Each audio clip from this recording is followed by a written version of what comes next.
Stop thinking employee wellness programs work. They don't. Out of 90 different wellness interventions tested by Oxford researchers, only one actually moved the needle, and it's probably not what you think. I'm Ryan Kohler, and this is Talent Talks. Emily Alvarez, our head of success here at AI for Teams, recently sat down with Rachel Hutchisson, CEO of Common Impact and a leader who spent 30 years bridging the gap between technology and social impact, for a conversation that's going to flip everything you believe about employee engagement on its head. Here's what's wild. Rachel just revealed research that should make every HR leader stop what they're doing and pay attention. Oxford studied 90 different wellness interventions. Massage therapy, meditation apps, wellness programs, you name it. Out of all 90, volunteerism was the only one that actually improved employee well-being. Rachel's going to break down what she calls the prescription for success. Why skills-based volunteerism isn't just feel-good corporate social responsibility, it's actually the most powerful employee development tool you're probably not using. We're talking about people using their actual professional skills to solve real problems for nonprofits, not just showing up to paint fences and pack food bags. This isn't about checking a corporate social responsibility box.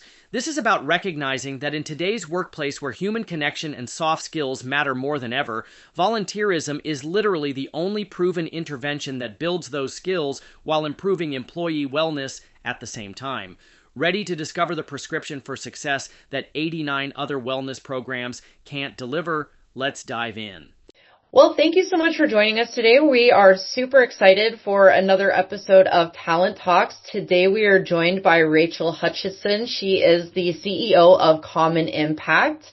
Rachel joins us today with about 30 years of experience in both HR tech and volunteerism, philanthropy, two things that are very close to my heart, coming from a background and growing up with philanthropy being very close to my heart. My dad was very, very involved in volunteerism. And so I'm very excited to talk with you today, Rachel.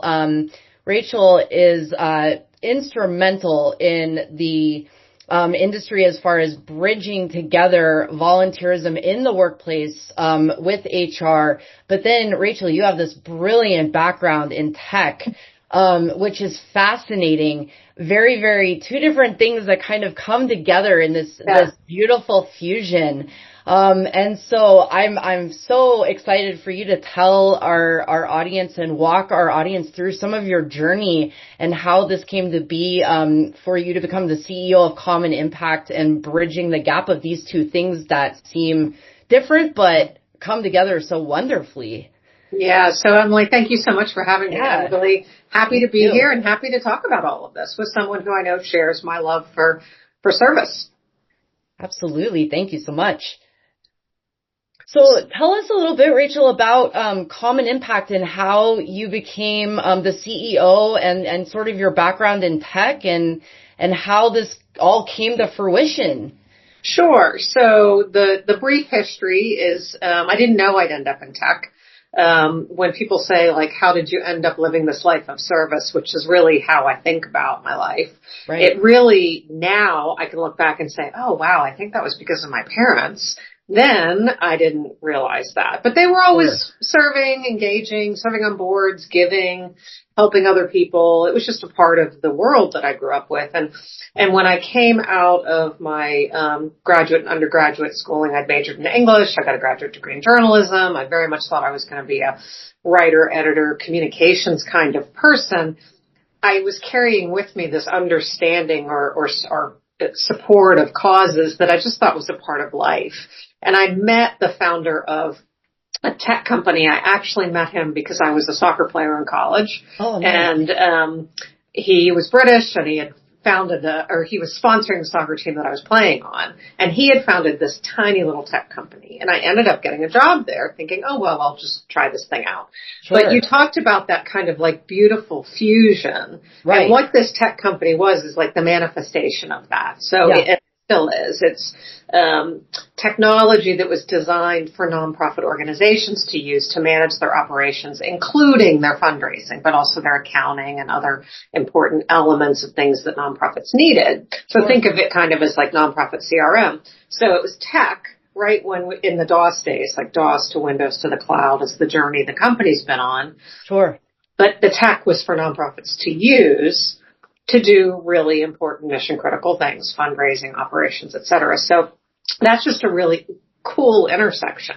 Yeah. And I joined and the company was really small and I ended up being kind of a builder of building a lot of different functions, leading a lot of different initiatives. I got involved in all sorts of things, but they mainly had these commonality of project management, strong communication messaging pieces, and dealing with people and culture.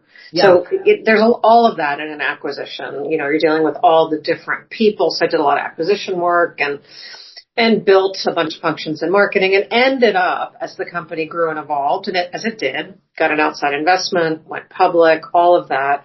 I ended up taking on philanthropy. The founder had been very generous, very philanthropic, and as he moved on, we needed to kind of solidify and codify the practices that he had started in the organization. So I started leading philanthropy, building it into a broader CSR function, adding social impact reporting, ESG, all that kind of work. Right. Because it was really fundamental to who we were as an organization. Sure. And of course, fundamentally important to me. So I did that for a long time, was very proud of the work that I did. And eventually it just felt like it was time to step back and look for that next impact moment. And I was looking to actually even get closer to impact, to go, you know, I was at a company that grew and grew and grew. Right. And so I was on the board of Common Impact and they were looking for a new leader and I stepped off the board and stepped into the CEO spot. And so now I'm leading this, you know, basically nonprofit advisory consulting firm that scopes and delivers skills-based volunteerism for companies. So it's, instead of leading a corporate team, I'm now working with a group that adds kind of functions as extensions to corporate teams, delivering skills-based volunteerism work, which we'll get into, but takes a little bit of work. It's not like you just do it. Right. So I'm doing a lot of similar things, but in a different place and really focused on just driving more impact in the world. I love that. And I think it's so fascinating to go, to be boots on the ground with it, but then to be able to utilize your background in tech to really branch out and reach more people.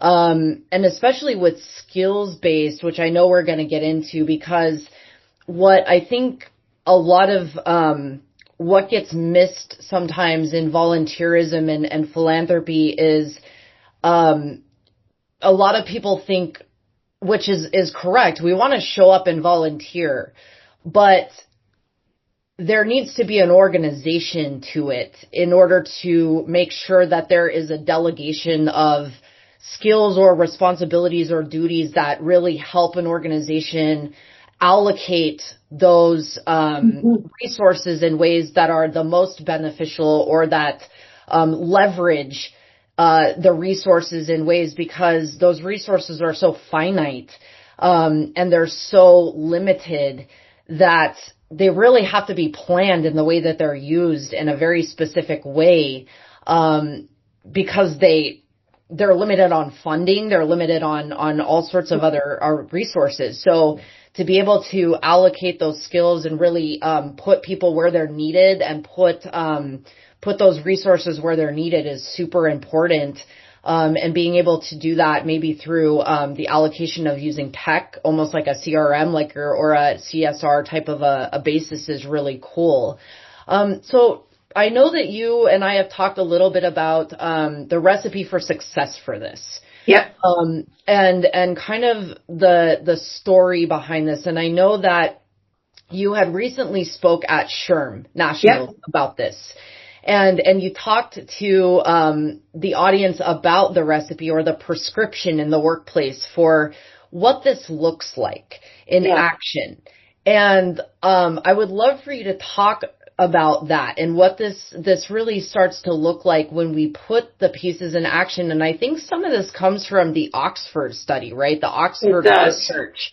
And it's a fascinating study about when this is actually put into action in the workplace, not only what it does for the company culture, but what it does for the individual.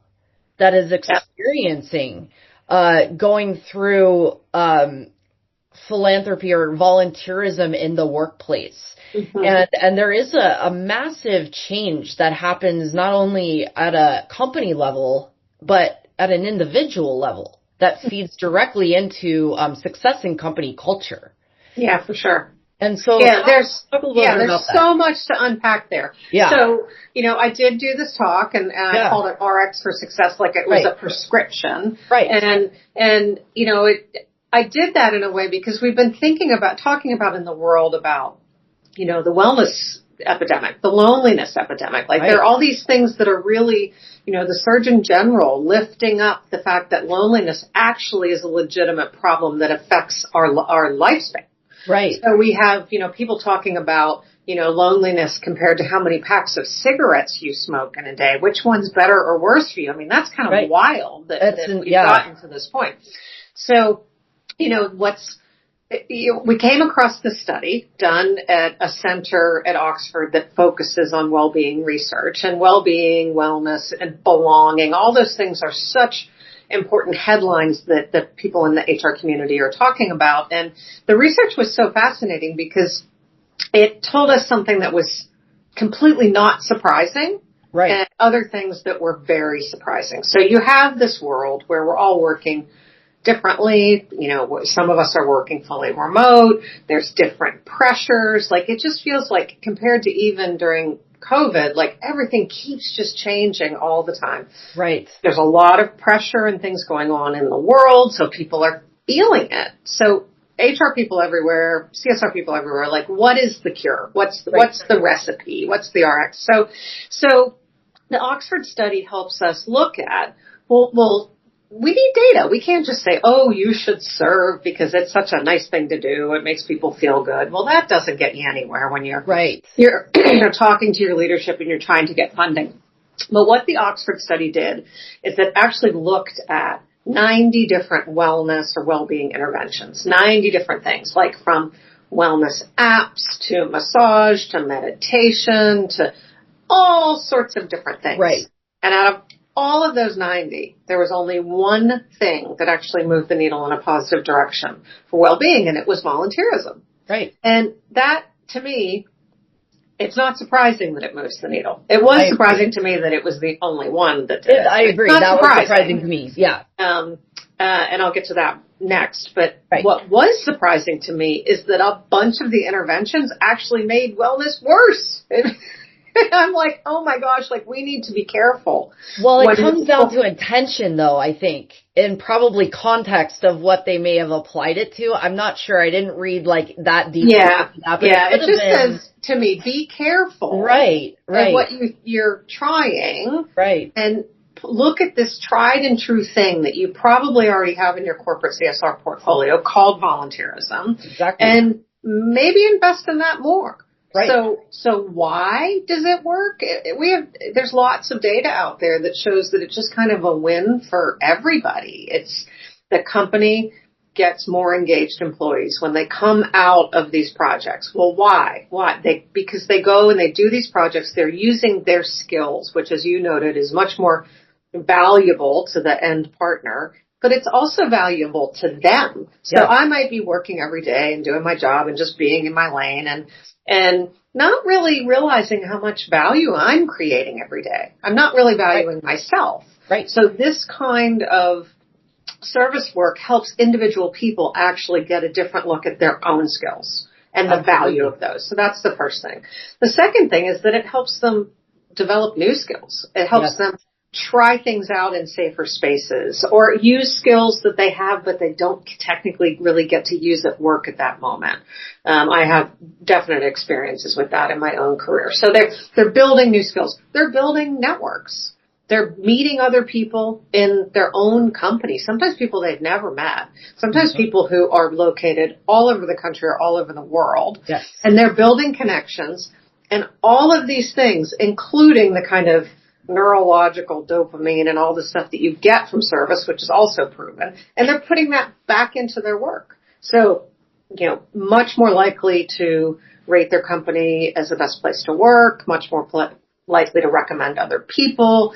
just happier people and increased skills. And then you have the nonprofit that benefited from the project and partnered, and they're left with something that's not just like a typical, okay, we pulled weeds, painted fences, did beautification projects. They're left with something tangible that helps them build capacity. So that is a win all the way around for everyone. And it's so ironic because I think some leaders think of, oh, well, that's lost time and lost productivity, and these people are going to have to push back from their, virtual or real desks and do something for someone else. But it ends up getting you such a win coming back in that you kind of wonder, well, why aren't you doing it more? Well, and I would think, too, that it would play directly into a company's values. I think at the very fundamental level, if you have a healthy company that has a healthy set of values that you base your performance reviews on, and you base your just the everyday flow of your company and your interaction with your clients and how you conduct yourself in business, and the way you represent yourself and market yourself out into the world, the face you put out into the world as a business, those are your values. And volunteerism and philanthropy should, in theory, fall into everybody's core values in some way, shape, or form. It helps you bring to life the kind of manifestation of those values. Now, a lot of people have values, like lots of nonprofits have strategic plans. Doesn't mean they actually follow them. They have them. They don't always remember them. Culture isn't necessarily what you say it is. It's actually how you treat each other. Exactly. But it is a really wonderful way to live the values. And some people make the mistake of saying, well, volunteerism, that's just that social impact work. We have to pull back on that because we have to be more focused over here. But it's actually a part of your employee development work, leadership development work. Absolutely. Learning employee and development. Retention. Huge. And, the companies are under a lot of pressure to perform. So they have to pick and choose. And my mission is to have them understand, well, pick this. This is the intervention to pick. Well, and it totally levels the playing field too. I mean, what I loved always about companies that I've worked for in the past that have strong volunteerism built into their culture is, you can look over and be working alongside the CEO of the company. It's like a lower, like a bottom line employee working next to, the CFO or the CEO doing the exact same thing, working and having a conversation, like you said, with somebody that you might never talk to or you might never have gotten to know. But at that given moment in time, everybody is equal. Everybody's the same. Nobody cares who's got what title in what, part of the company, who's doing what. In that moment, you might be standing in an assembly line sorting canned goods together, or you might be... or that person might be holding the ladder for you while you're up there with the drill building and all a home for Habitat for Humanity or something. You know what I mean? You might be doing something that's incredibly meaningful that has nothing to do with where you're at in a society system of whatever, and you're just there in that moment helping somebody else. It's a great leveler, and it may be that the newest person or the youngest person on the team brings the most creative idea to the team. Absolutely. It's not your rank, your title. With skills-based volunteerism, it is your base of skills. Sure. But there are so many different skills to bring to bear, and there are a lot of skills you learn from being engaged in that work. A big one being durable skills or soft skills that talk about AI all the time, but we need people to actually know how to work together. So I love the points that you made. Yeah, absolutely. Totally. And that's so great. And I think the conversation is very timely, especially in the state that we're in, right now. I think it's more urgent than ever, getting people to be more aware in the workplace of kind of stepping outside of ourselves and, encouraging, even if we are, in a company maybe that is not, that maybe doesn't have these things, maybe these are suggestions that can be brought to the table, if people have causes that they're passionate about, bringing these things, because there, like we said, there are 90 some odd different things that, were tested, and this was the one that was proven to show that it made a difference. That, to me, is worth its weight in gold if companies are trying to improve culture and they want to try to look into doing something that's going to possibly turn the tides. And this is something that's so easy to get involved in. Yeah, and you talk about like HRs talking about it and they got CSRs, but in reality, the people who really need to be going to bat for these projects are the business unit leaders, the division leaders, and the managers. Yes. To say, I want and need my people to be able to do this work. So offering it and them feeling like they can do it are two different things. They have to feel like it's not going to increase pressure when I come back. I'm not going to feel some negative ramification from my boss that they didn't want me to go take the time. But these leaders need to be advocating and saying, my people are really going to benefit, and I want to model this and do this with them. That's where the real magic comes. That's where you get long-term, loyalty, commitment, and real skill building over time. So that being said, what's the most impactful way, I guess, that you've seen companies put this into action? As far as adding this into their portfolio of offerings for implementation. How do they incorporate this in successful ways? So you can incorporate it in so many different ways, and you can start really small and just stick your toe in the water and do one project with one small team and see how it works. But like anything, there's more and more impact the more you do it over time. And particularly when it becomes something that the company is really proud of and is known for, and employees are almost competitive to get into the opportunities. Right. I mean, we've worked with Fidelity for more than 20 years, and it's a big part of their leadership development work. It's a part of their business units. It's a point of pride in these different areas about who's involved and what they do. And it could be that they work with the organizations that they also grant to, which is not unusual. Another way to add value to those nonprofits. And if you work with the same organization over time on different projects, that can add more impact versus always feeling like you need to do a different one. Right. But an ongoing commitment to being a part of the world that we're all a part of and being a part of this community, however community is defined by your company. And that's the beautiful thing. Yes, there are risks for companies, and they want to be careful about who they engage with and who they don't, what aligns with their brand and what doesn't. And you still have control over that while being able to do really good work in whether it's the geographic community or the virtual community around which you operate. Okay. So lots and lots of value over time. Yeah. There's an example of another organization that took the people who were what they called executive director level, which was below the management director. Right.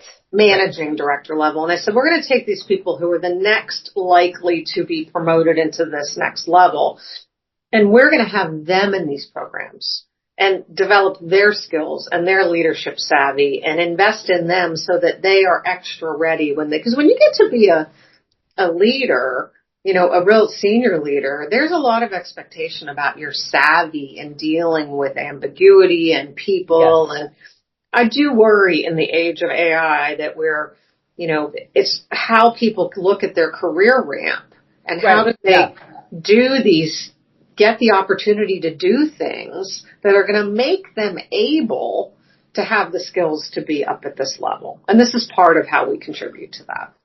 Yeah. And I think, because we're going to talk about soft skills here in a minute. And I think, because that's, I think, what we're talking about is soft skills, like in the age of AI, right? Because we're obviously an AI company. So, talking about skills-based volunteering, right? We're talking more about soft skills, obviously. Well, both. And both, and both tech skills and, but I think, when we talk about skills-based volunteering, it differs greatly from traditional sense of volunteering.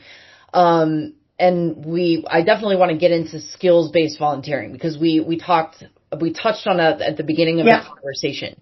Yep. So let's talk a little bit about how skills-based volunteering, what that looks like versus traditional volunteering, and what makes that distinction different. Because I think we started to talk about that at the beginning, and we said we'll circle back to that because it is very different. And yeah, it is. So there's almost like a trajectory that, and you don't have to start, with regular volunteerism, but that's normally how people start. Like they do something in their community, at their kids' school, at a place where they worship, in a sports team. They get involved and help make something happen. Yes. And so it's typically unskilled labor.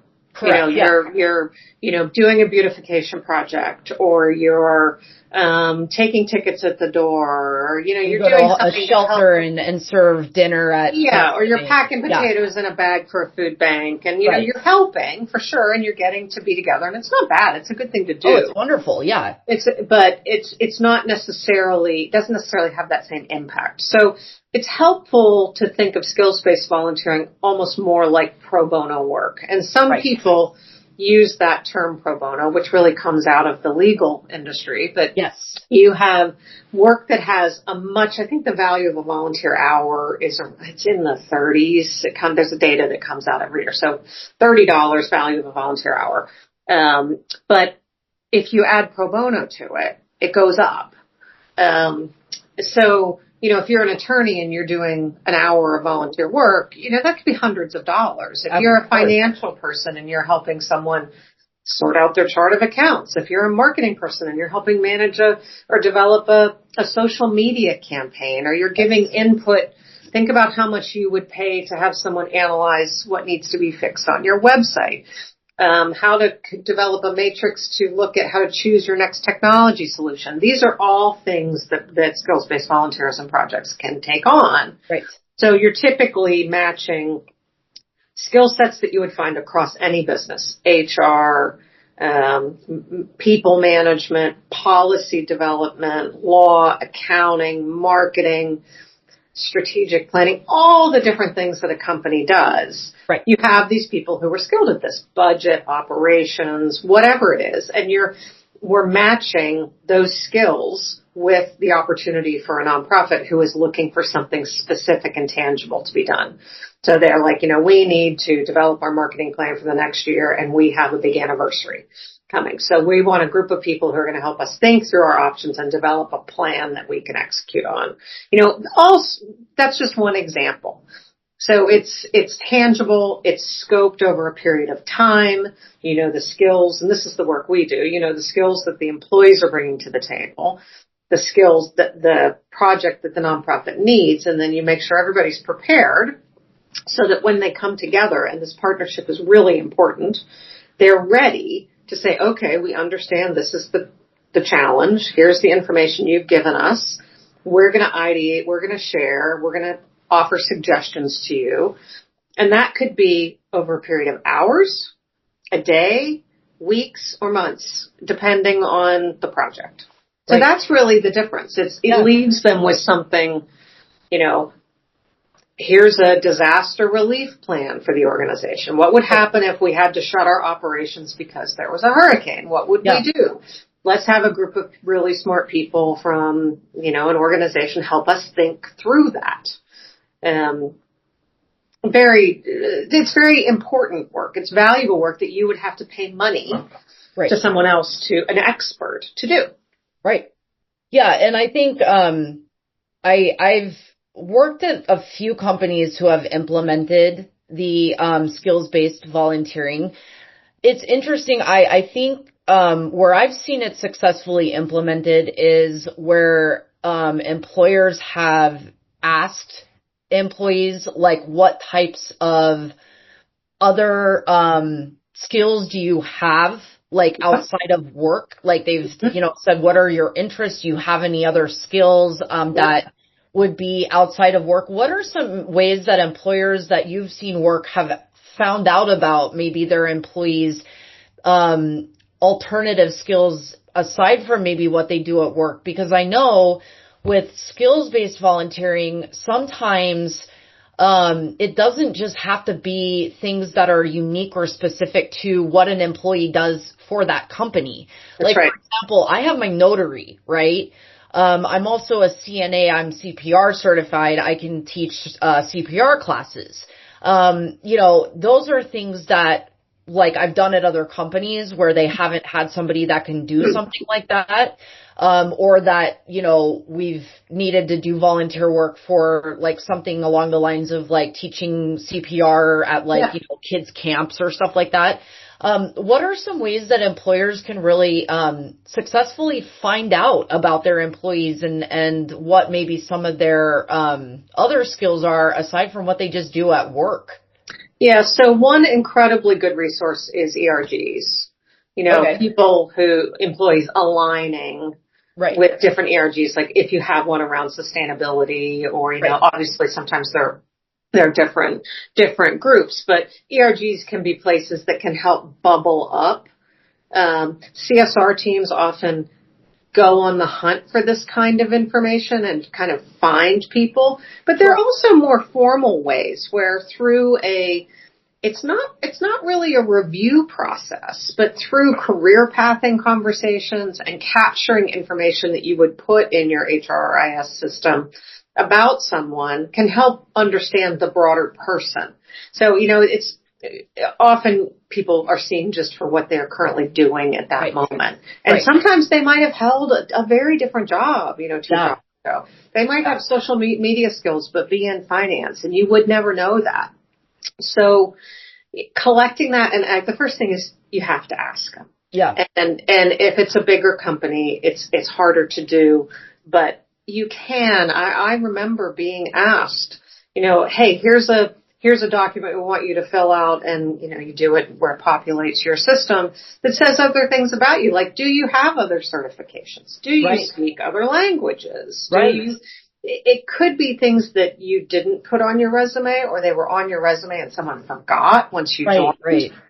But having those broader, in a career pathing or a non-work check-in, but how are you life check-in, collecting information about getting to know your people better. There's nothing like actually getting to know your people, but then with their permission, recording that. Oh, Rachel speaks this different language, and this person is, volunteered with the Red Cross for 10 years and would be perfect to help run our blood drive, and not have it just be kind of the information that floats around. So you need to ask.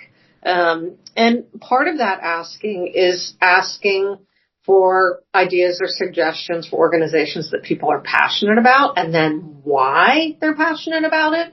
Often there are deep employee stories. Telling those stories helps elevate that, because people get to be themselves if they're comfortable sharing those stories. But most of the time people are. Yeah. So you got to ask. And you've got to remember they came into the door as their whole self is. Yes. I'm very formed by the fact that I lived overseas when I was a kid, and it's something I talk about a lot, and it forms how I look at things. And, and, everybody has something or many somethings that add to that picture. So having an open conversation, and understanding and thinking about have them help co-create opportunities.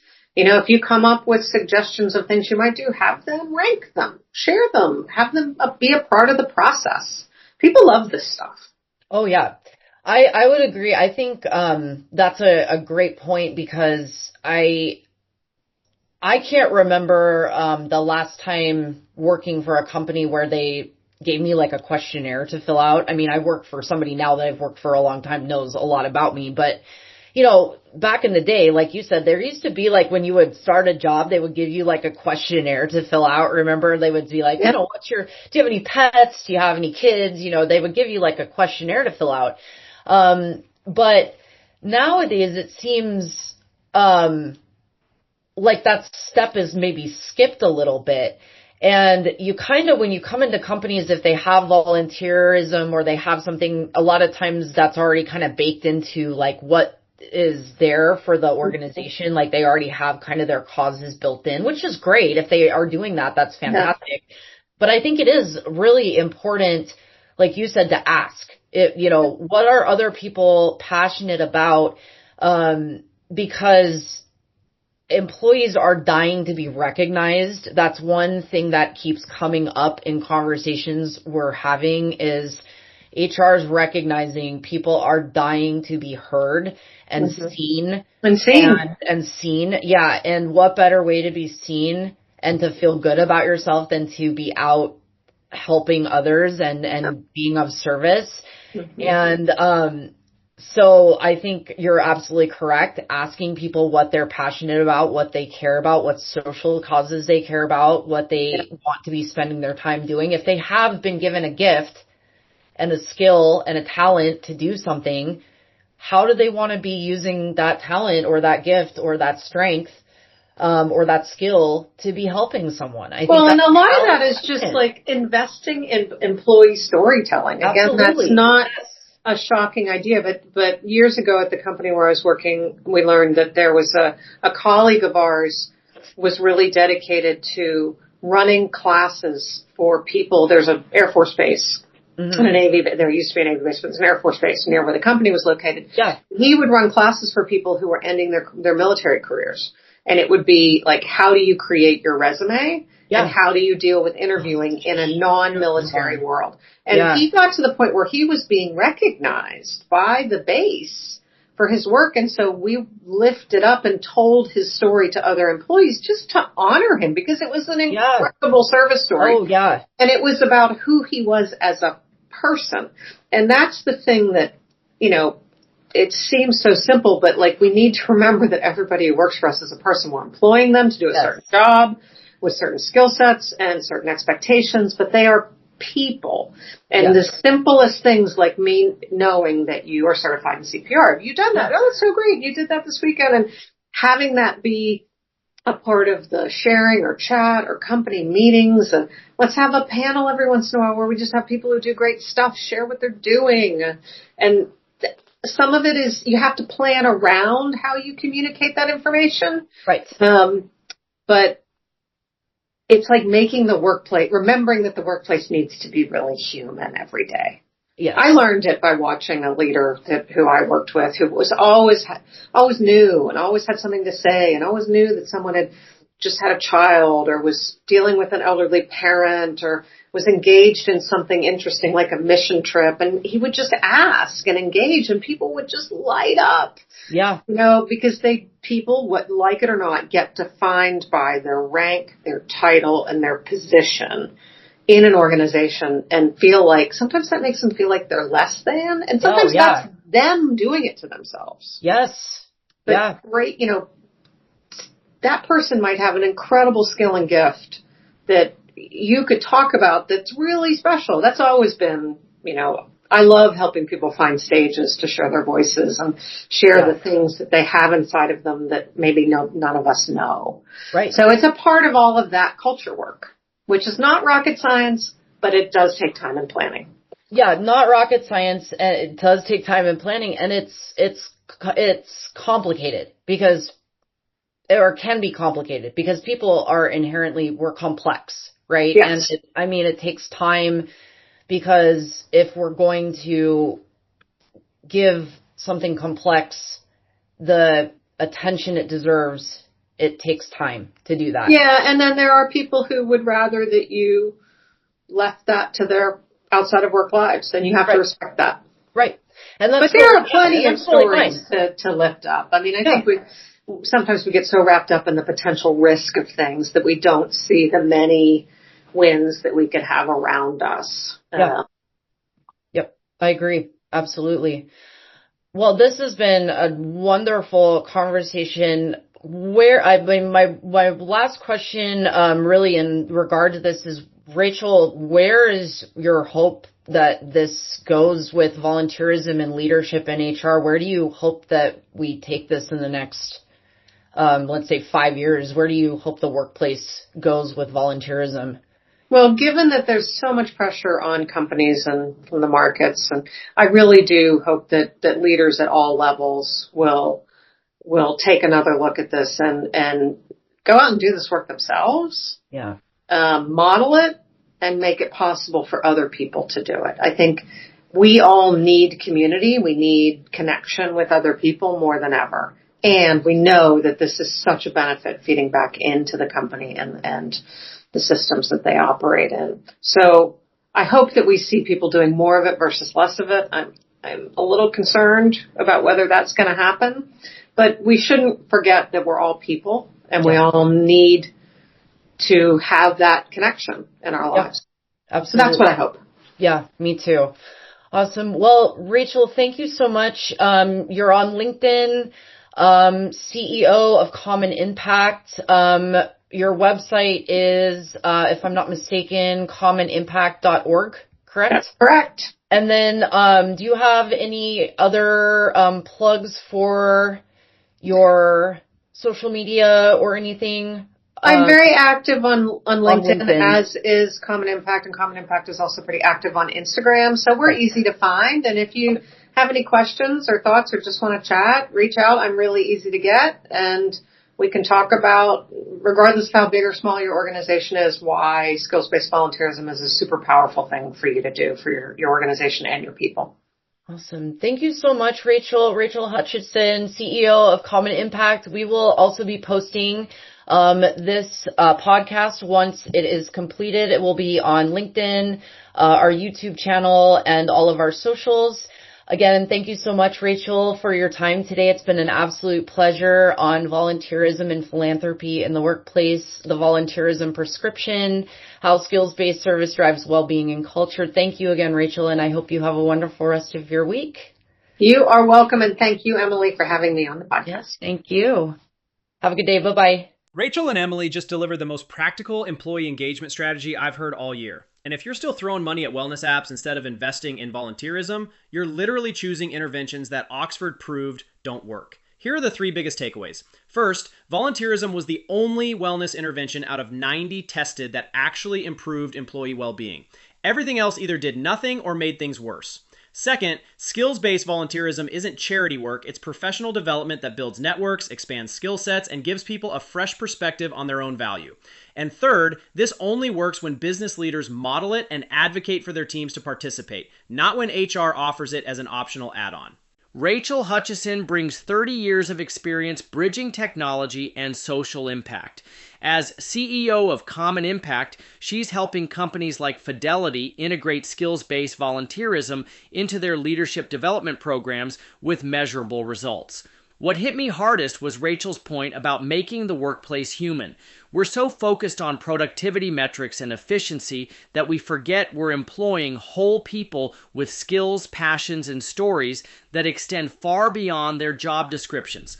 The companies that figure out how to tap into that whole person are going to dominate employee engagement. If this episode made you realize you need to audit your employee wellness spending and invest in the one thing that actually works, share it with every HR leader and business executive in your network. Drop a comment and tell us, what's one skill you have that could make a huge impact for a nonprofit if you donated your time strategically?